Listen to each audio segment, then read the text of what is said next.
गंज बसौदा से श्री प्रमोद कुमार जैन का मुझे फ़ोन आया था। उन्होंने आपको नमोस्तु कहा है और वे कुछ ही दिनों में आने वाले हैं। अब मेरा प्रश्न यह है कि पाठशाला में एक प्रार्थना की जाती है, वयम वीरा, उसके बाद भैया बोलो इसका मीनिंग क्या होता है महाराज जी? क्योंकि हम पाठशाला के सभी बच्चे बहुत अच्छा से पढ़ते हैं और पढ़ने के बाद स्टार्टिंग से ही प्रार्थना का मीनिंग ही नहीं समझ पाएंगे तो वो आगे क्या होगा? बहुत सुंदर प्रश्न की। सुनो, कुछ विषय ऐसा है समय से अपने को समझ में आते हैं, शिक्षक लोग पढ़ाते हैं, श्रम कर रहे हैं, आप लोग पढ़ रहे हैं, आपका भी श्रम काबिल तारीफ है, मगर थोड़ा इंतजार भी करना होता है अपने लिए। 3 प्रकार की पद्धति होती है स्वाध्याय करने की या पाठ करने की। अनुपूर्वी क्रम, पश्चात अनुपूर्वी क्रम और यत तत्रानुपूर्वी क्रम। जो पुस्तक के प्रारंभ से क्रमशः पढ़ाते हैं, एक एक पाठ को सुन रहे संजो भैया, वो अनुपूर्वी क्रम है।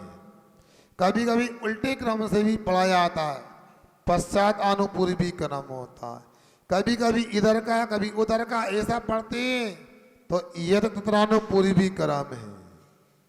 इसलिए प्रार्थना का उच्चारण कर रहे हैं, आपको पहले से ही अर्थ बता देंगे तो आपके श्रद्धांत की परीक्षा भी तो होना चाहिए कि बिना अर्थ के भी पढ़ रहे, महाराज ने जो लिखा है वो जरूर अच्छा लिखा होगा। अब पहले ही प्रार्थना का अर्थ बता देते तो अरे ये सब लिखा है समझ में आ गया। आज यदि प्रश्न कर किया है, यदि संजू भैया ने अर्थ बताया होता प्रार्थना का तो आज प्रश्न नहीं होता। और कुछ लोग पाठशाला में नहीं आ रहे तो उन लोगों के लिए भी सुनने नहीं मिलता। ठीक बोला आपने राकेश जी। हमारे राकेश देवड़िया जी बालाघाट समाज में वो काम करते हैं, उन कामों कई लोग नहीं कर पाते हैं। बताओ, वो अपनी तरीके लगे रहते हैं।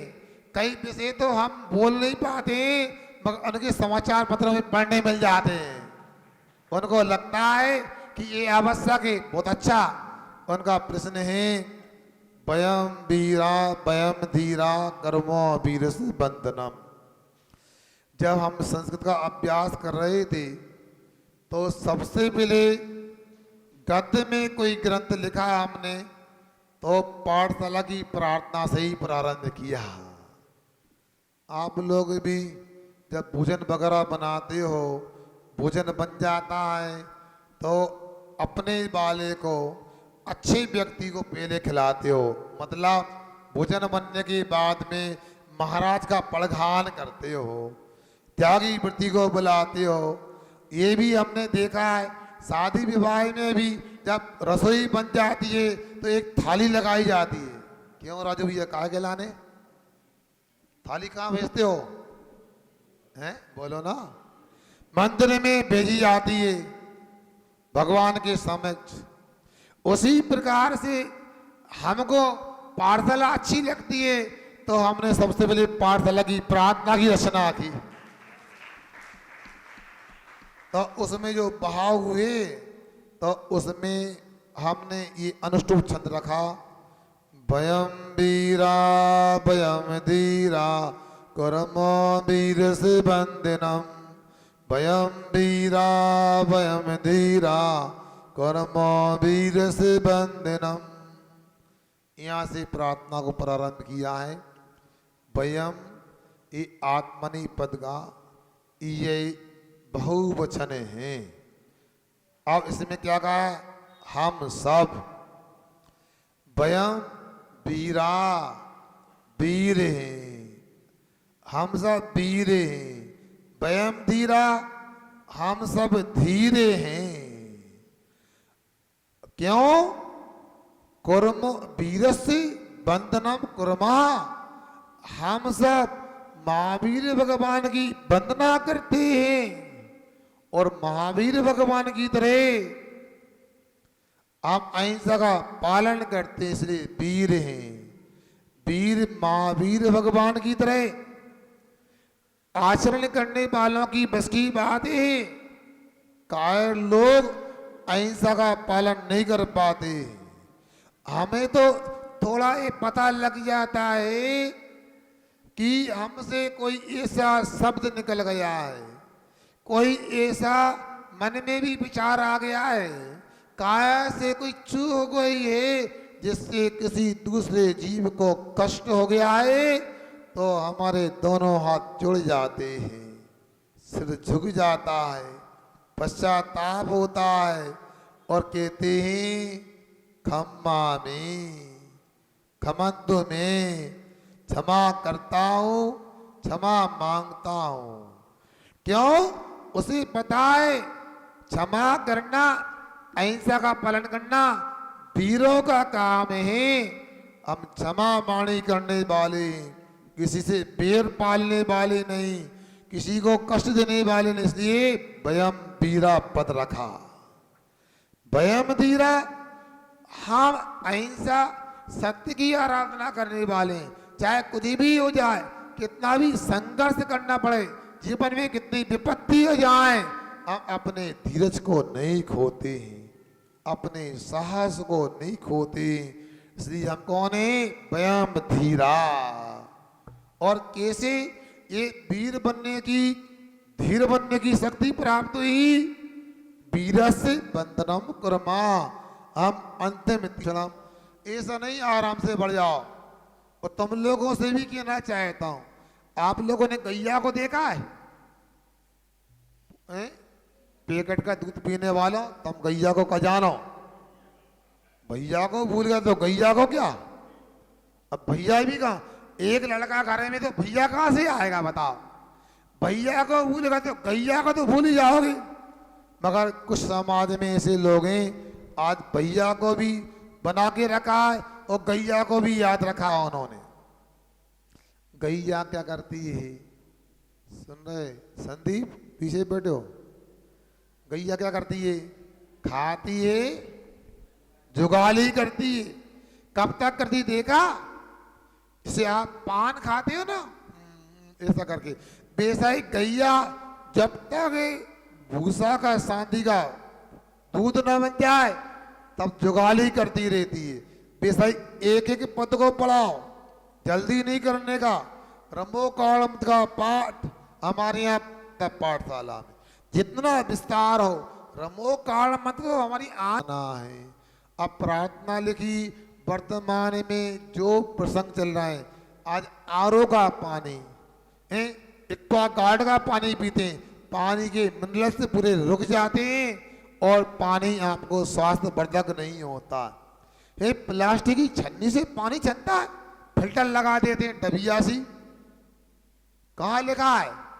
कपड़े से पानी छानकर पीना ही वह छना पानी। इसलिए वस्त्र पूतम जलम पानम लिखा। इसी भोजन भक्षणम, दिन में भोजन करने का क्या लाभ मिलता है और रात में भोजन करने में क्या हानि होती है, इस सब बातों को ऐसे बताते बताते आगे चलना है अपने लिए। पाठशाला पढ़ने वालों से कहना चाहता हूँ और पढ़ाने वालों से, आपको कोर्स पूरा करना है कि आत्मा का ज्ञान प्राप्त करना है? क्यों? कोर्स पूरा करना है कि आपको डिग्री प्राप्त करना है? कोर्स पूरा करना है क्या आपको आत्म कल्याण करना है? तो आप जल्दी नहीं, धीरे धीरे करो। और आपको लगता है हम 1 घंटा करा दें पाठशाला, इसलिए आप लोगों को पूरी प्रार्थना का रेवड़िया दी, रात में संजू भैया आपको बताएंगे, पुस्तक भी दे दी है उनको हमने, और उसके माध्यम से आपको अर्थ मिल जाएगा। 12 भावना संस्कृत में लिखी, जिसमें PhD भी हुई है, वो भी आपको पढ़ने मिलेगी। अगली शंका करें, फिर अपनी बात रखें। श्रीमान सागर जैन तैयार रहेंगी, संगीता जैन। अंतिम बूंद तक करते हैं, बिल्कुल लास्ट एक भी बूंद ना बचे। हाँ। उसमें वो सही है कि नहीं, दूसरी चीज। और श्री जी का अभिषेक के बाद प्रक्षाल करके जो यथास्थान रखते हैं श्री जी को, उसके बाद अर्घ चढ़ने के बाद भी जा जाके टच करते हैं, तो वो क्या है महाराज जी इसकी? देखो ये आप लोगों को विवेक, आप ऐसा कौन कलसी में से ऐसे निकाल के अभिषेक करो जाते, शीशा में डाल दो, अभिषेक हो गया। अब प्रक्षालन कर लिया। मैं समझता हूं बार बार प्रतिमा को छूना उचित नहीं। और ये बात आपने सुनी होगी, प्रतिमा को स्पर्श करने एनर्जी मिलती, ऊर्जा। ऐसा नहीं, उचित समय पे छुए तो मना नहीं। प्रक्षाल होने के बाद वेदी में कोई प्रतिमा को स्पर्श ना करें, यही भगवान की विनय है। हम तो अपने से कहते हैं, हम शुद्धि कर लेते हैं तो छूना उचित नहीं लगता है। समझ में आ गया ना? वेदी पर भगवान छोटे भी विराजमान है, अपने अति भक्ति से कहीं वो गिर जाएंगे तो असाधना का दोष लगेगा। कभी गलती नहीं करें, आप लोग विवेक के साथ काम करें। आगे श्रीमती ज्योति जैन संगीत। मैं नमोस्तु नमोस्तु नमोस्तु। गुरुवर, धर्म का प्रीमियम बढ़ाने के लिए हम अच्छा काम करते हैं, तो धर्म का बोनस कैसे बढ़ाएं हम? अपने को बढ़ाने का काम नहीं, अपने को तो क्या अपना कर्तव्य करना चाहिए, देव पूजन आदि। उसमें मूलधन भी बढ़ जाएगा और बोनस भी बढ़ जाएगा। अपने को फल की आकांक्षा नहीं करना, कर्तव्य करते जाना चाहिए। हमने कहा ना, 1 करोड़ पूर्व तक मुनि राज, 8 वर्ष का 1 करोड़ तक अपना कर्तव्य करते हैं। क्या प्राप्त हो रहा है उसका विकल्प नहीं करते। वैसे ही श्रावक को करना चाहिए। अपने बच्चों को भी, आगे की पीढ़ियों को भी आगे धर्म में बढ़ाने के लिए उचित समय में, उचित मात्रा में प्रेरणा देते रहना चाहिए। नमोस्तु महाराज जी, नमोस्तु नमोस्तु। महाराज जी के सामने जाते हैं या कुछ प्रश्न करते हैं तो ऑटोमेटिक अपना सिर नमोस्तु नमोस्तु नमोस्तु क्यों झुक जाता है? उनका तो स्वाभाविक ही नम्रता आ जाती है। नम्रता विनय का प्रतीक है। यदि किसी का गुरु के सामने सिर झुक जाता है तो समझना उसके अच्छे दिन आने वाले हैं, निकट में कल्याण होने वाला है। आज की बात को ही रखते हैं। कल महामस्तक अभिषेक का कार्यक्रम रखा है। किसने रखा है? समाज ने रखा है, तो पूरी समाज को समय से उपलब्ध होना चाहिए। ये पहली बार पंचबालाती भगवान का महामस्तक इस होना है। हमारे सुशील भैया, अज्जू भैया आपको बताएंगे कल का क्या कार्यक्रम है। सभी को उपलब्ध रहना है। संभवतः कटनी आदि की पाठशाला के पढ़ाने वाले शिक्षक लोग भी कल आने का संभावना है। तो आप लोग समय से उपलब्ध हो जाएं, इसका ध्यान रखें। मुनि श्री 108 निर्णय सागर जी महाराज के ऊपर की सबसे टॉप की वेदी के ऊपर पे महामस्तकाभिषेक 5 पंचबालियती भगवान का होना है। उसके लिए हमने कमेटी ने अजय स्वरूप चंद जी जैन को इसका प्रभारी बनाया हुआ है। वो अभी आकर अपनी बात रखेंगे। साथ ही साथ 2100 रुपये की राशि राजकुमार जी संध्या जी जैन की तरफ से मारना हेतु चांदी के प्राप्त हुई है। साथ ही 1000 रुपये प्रभा जी जैन, उनसे भी हमें 1000 रुपये की राशि प्राप्त हुई है। राकेश कुमार जी कल्लू भैया, इनसे हमें चांदी जमा हो गई है। और साथ में अवधेश कुमार जी जैन, उनसे भी हमको एक सिक्का चांदी का प्राप्त हुआ है। 1000 रुपये की राशि अमित जैन बाहुबली, उनसे भी हमको प्राप्त हो गई है। हम उन सभी के पुण्य की अनुमोदना करते हैं। अजय कुमार जैन अपनी बात रखेंगे। सभी को सादर जय जयेंद्र। पूज्य मुनिवर के श्री चरणों में बारंबार नमोस्तु प्रस्तुत करता हूँ। जैसा आप सभी जानते हैं कि इस बार का जो चातुर्मास हो रहा है अनेक रूपों में ऐतिहासिक होने जा रहा है। प्रथम बार हमने अनेक बार नीचे की वेदी में, बीच की वेदी में महामस्तकाभिषेक किया है, लेकिन पंचबालेती भगवान का प्रथम बार महामस्तकाभिषेक करने का कार्य हमारे यहाँ संपादित होने जा रहा है। और इस पुनीत कार्य में आप महसूस कर रहे हैं कि प्रथम बार बालाघाट समाज को मुनि संघ के चातुर्मास का भी अवसर प्रथम बार ही प्राप्त हुआ है। और ऐसे संतों के सानिध्य में जब यह कार्य संपन्न होगा तो इस कार्यक्रम के माध्यम से क्या वरगणाएँ निकलेंगी और क्या उसकी ऊर्जा आप तक पहुंचेगी, इसका लाभ आपको किस तरीके से लेना है, ये आप सभी को स्वयं निर्धारित करना है। एक निवेदन पंचायत कमेटी की ओर से मैं अवश्य करना चाहूँगा कि जैसा भैया जी ने भी कहा था कि दोनों वेदियों में, नीचे की और बीच की वेदी में सिर्फ प्रक्षाल करके और ठीक 7 बजे सभी ऊपर की वेदी में पहुँचें, ऐसा करबद्ध निवेदन सभी पुजारी गणों से अवश्य कर रहा हूँ। हमारे बीच एक और सौभाग्य ये हुआ कि कल के कार्यक्रम के लिए हमारे बीच इंदौर से भैया, विमल भैया तो विराजमान थे ही, अरुण भैया जी कटंगी से हमारे बीच उपस्थित हो गए हैं। आदरणीय भैया जी से निवेदन करूंगा कि आप श्रीफल मुनिश्री के चरणों में अर्पित कर आशीर्वाद प्राप्त कर लें।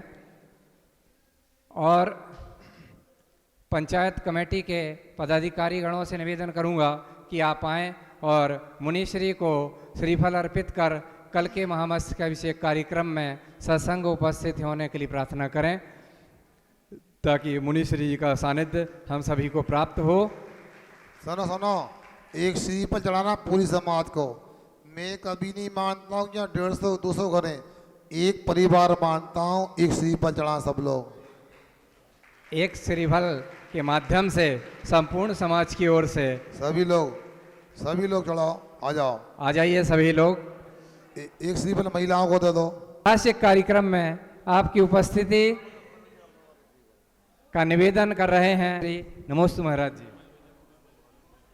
अब मैं इंदौर से हमारे बीच विमल भैया जी पधारे हैं, उनसे भी निवेदन करता हूं कि आप आएं और पूज्य मुनिश्री के चरणों में श्रीफल अर्पित कर कल के कार्यक्रम में आपके सानिध्य के लिए प्रार्थना करें। भैया जी, आप और हम ने ध्यान दिया होगा, भैया जी ने उस दिन बताया था कि 108 कलशों से शांति धारा होनी है और जिन मंत्रों के माध्यम से होनी है भाव होना चाहिए। हालांकि चमत्कार को नमस्कार, जिन धर्म में ऐसी व्यवस्था नहीं है, लेकिन आपका नमस्कार में ऐसी विशुद्धि होना चाहिए कि नमस्कार करते ही चमत्कार हो जाए और आपके कर्मों का क्षय हो। इसी भावना के साथ जय जिनेन्द्र। वाणी के ज्ञान से सूझे लोकालोक, सो वाणी मस्तक सदा देव देव दो। हे जनवाणी भारती तो जबूद ने जो तेरी शरणा गए सो पावे दे बजो अरहंत को गुरु सेवा दर ग्रंथ दया धर्म पाल सदा यही मोक्ष का पंथ।